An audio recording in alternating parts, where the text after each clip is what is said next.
Yo, how's it going? And Skyline, and welcome to my channel. It's Tuesday, the 26th of September, and we have our weekly breakdown of what's happening and what's available this week on Destiny 2. So we have the continuation of Erismon's quest, the Bladed Path, and our last achievement, Bungie and DDoS, what's happening to our servers, and why are they so unreliable? And are they working now? Tess, weekly goodies, and not forgetting Banshee's legendary weapons. This week's GM and weapon. Also, Master Crota, the second challenge, the weekly raid rotation, and a returning exotic dungeon, and what weapons are available from there. Also, we have the weekly rotation dungeon, and last but least is the daily lost sector. I would also really appreciate if you could hit the subscribe button and help me get closer towards my 100 subscribers and become affiliated and be able to come closer to reaching my goals. So let's jump in. Erismon's The Bladed Path continuation. Progress the quest line at the Hollow Projector and go to the ritual table and claim the last achievement. And jump straight into Savathon's Spire. My last achievement is Void, and the Void achievement chest is really easy to find. Once you've completed and progressed, head over to the Lost Sector on Savathon's world. My Lost Sector is for the Void achievement, so check your map for different locations if your achievement is different element to the Void. So we have to attune the Hive Elemental runes, and these are dotted around the Lost Sector in the boss room, and we need to shoot these symbols in quick succession and to complete the Lost Sector. Head over to Eris and progress the dialogue and wait for next week's continuation. Bungie servers, are we free from the issues that plagued us all last week? And what's everybody's thoughts on this? Bungie have actually tweeted over the past couple of days. We've seen a spike in error codes and disconnects. The team has confirmed that these error codes are not related to the planned fixes rolling out for the recent crafting issues and are instead a result of DDoS attacks. While we typically don't confirm these types of attacks and do not plan to in the future, for general game security reasons, we believe it's the right thing to do for our players to communicate the added pressure to our systems given recent circumstances. So let's jump over and have a look, see what goodies Tess has for us. So she has an emote, an exotic Feast of Villains. It's a nice emote, I really like that one, so I've bought that one this week. She also has the exotic ornament for the Eyes of Tomorrow, called the Tyrant Vision.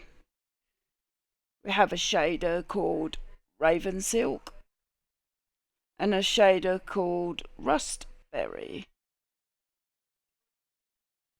We have another legendary emote called the Samba Dance. I think that one's quite quirky. We have another legendary emote called the VR Exploration. We have an exotic ghost shell called the Skiff Scribbles Shell. And we have the Exohelion exotic ship. We have the Sparrow called Out of Dodge. It's like a car. And we have the Crimson exotic ornament. For the shaders, we have the Empirical Imperative, the Beryl Char,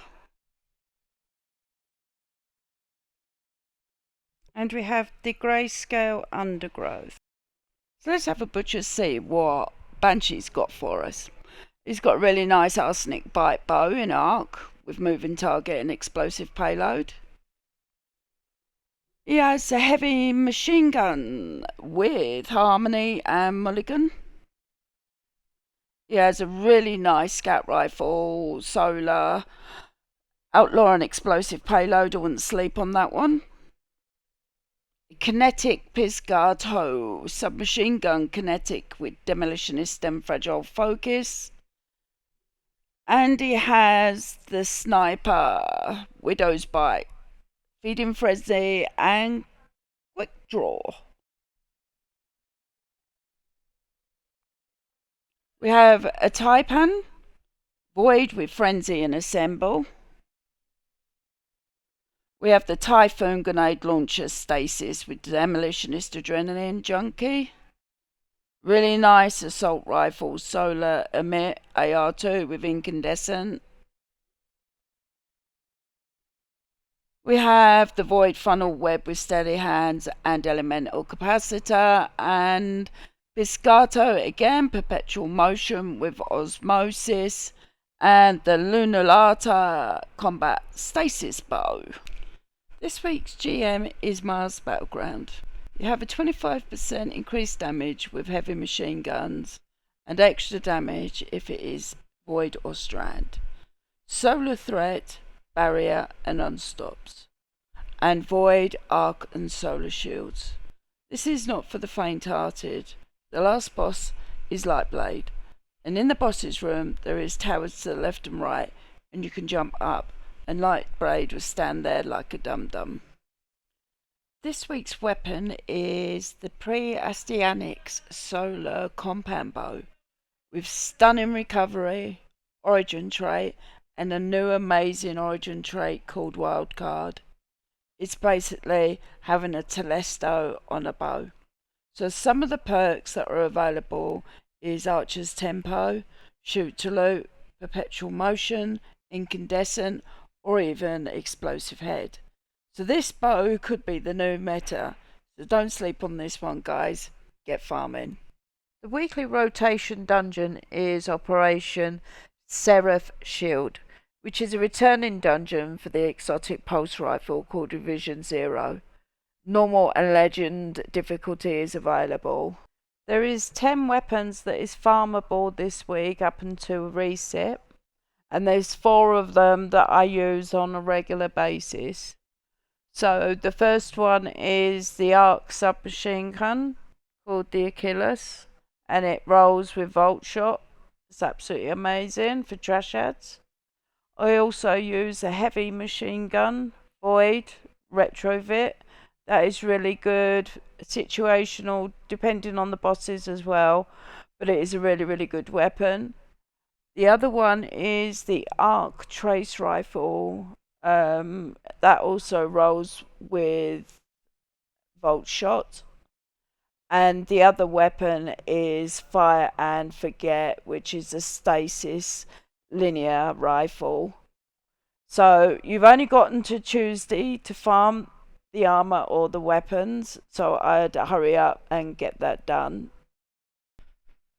Master Crota, the second installment, the challenge Precarious Balance.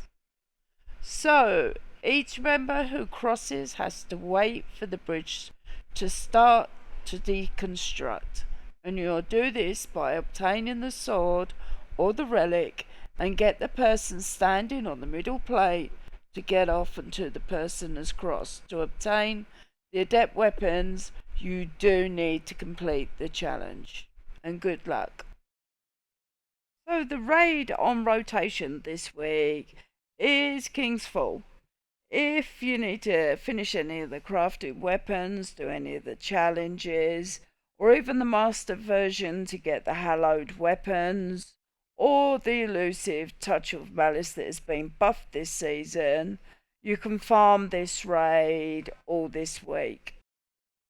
So guys, this is the end of the news and the challenges for Destiny this week. So if you'd like to hit the subscribe button, I would really, really appreciate it. I've started a new adventure and I'm trying to get to my first stage in my affiliation. So thank you for joining me, and we'll catch up soon.